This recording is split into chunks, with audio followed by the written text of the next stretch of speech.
Hi mates, welcome back again to my channel. I'll be sharing with you all how to go about the cutting and the sewing of a one layer tiered puff sleeve, as you can see on the screen.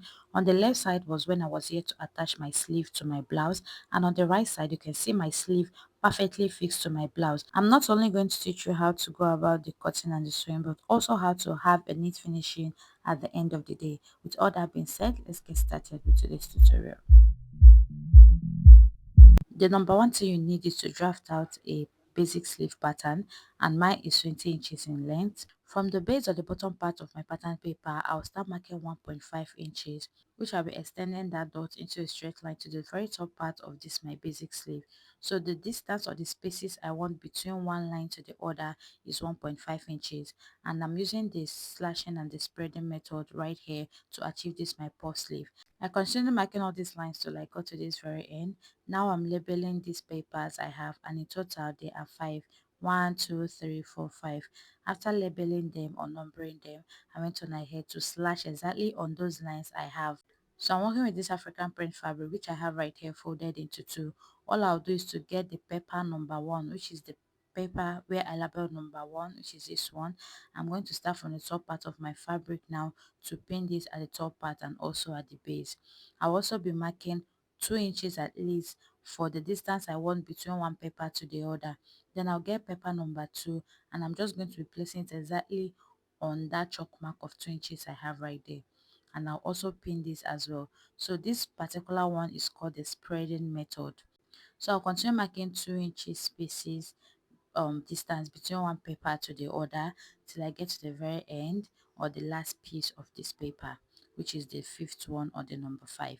When I'm done with this, I'm going to be marking the actual length of my sleeve because 20 inches is too short for me, so I marked 23 inches, which is the length of my sleeve. Then after that, I got extra 3 inches, so this 3 inches is going to be for my hemming allowance. When I must have marked that 3 inches, I now went on ahead to cut this out.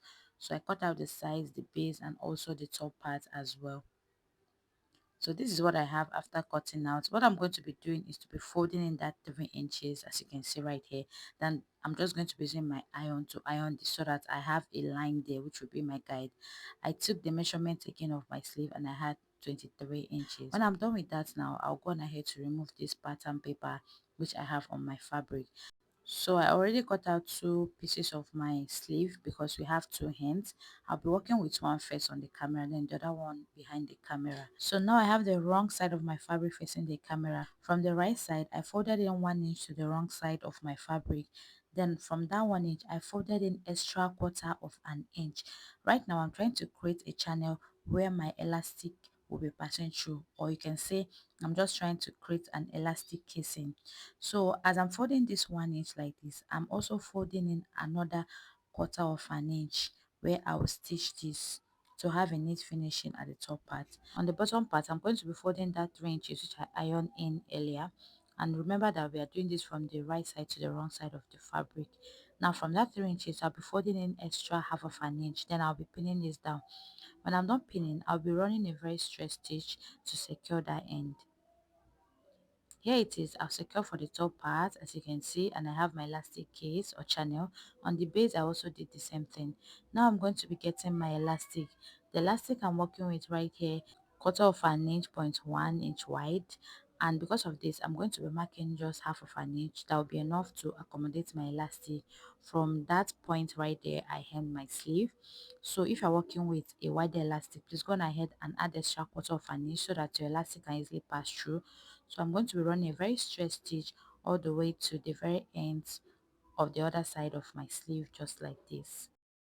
I'll be taking the circumference or the round measurement of my wrist, and you're going to be doing this by ensuring that you try to pull this out of your palm. With this, you're able to get your exact round wrist measurement. So mine is 9 inches. I went on ahead to cut out exactly 9 inches on my elastic this way. Make sure you do not stretch your elastic as you are cutting it out. Now I got my safety pin on that channel, on that half of an inch I stitched earlier. I'm going to be passing this through all the way to the other side. But when I'm passing this through and this part is getting shorter, I'll secure it using my pin, and I'll continue passing this through till my safety pin comes out from this other channel I created right here. So when I'm done with this, I'll go on ahead now to secure this end by double stitching this very well so that it's very tight, so as to ensure my elastic doesn't slip off. And I'll also do the same thing for the other side, where I just use my office pin to secure.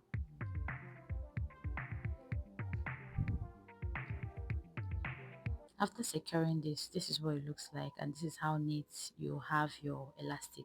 So the next I'm going to be doing for the upper part, I'll be fixing my elastic as well. Using the same pattern, I'll be fixing my safety pin. I'll be pinning together with my elastic, and through that casing I'm going to be pushing this. So this particular one now, there is no measurement. All you have to do is that when you bring this out from this other end, go on ahead to secure it properly. Remember, you're double stitching. Now I will start stretching this. Make sure that it's not so tight, and also make sure you're working with a very stretchy elastic, so that you don't have this very tight on you at the end of the day, because you're not going to feel comfortable at all if this is too tight. So after stretching this and I got my desired elasticity, I went on ahead to also secure this final end.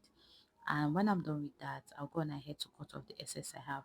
So this is what it looks like, and I'll place this right side of my fabric facing each other. Then from the top part, I'm going to stitch this to the very end. So at the top part, they are also going to be double stitching this as well.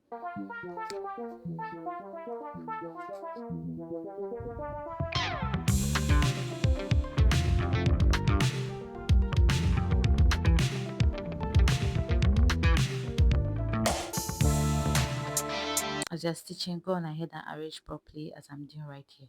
So now I'm done stitching. I also went on ahead to stretch this to determine the elasticity, and I'm okay with it for both the top part and the base as well. So this is what it looks like. You can see how neat the inside is looking. The only thing left is to weave this. So the next I'm going to be doing is to fix this my sleeve to my blouse, just as I showed you earlier at the beginning part of the tutorial. This particular sleeve, you can wear it as a detachable puff sleeve, or you can attach it or fix it to your dress. So I am going to be fixing this to the body part of my dress. This is a smoky back waist flare blouse. So I'll be hand sewing this my sleeve to the body part of this my dress by getting the joints I have on the side of my sleeve, and also the joints I have at the sides of my blouse. Then I'll be using my hand needle and my thread to stitch these two together.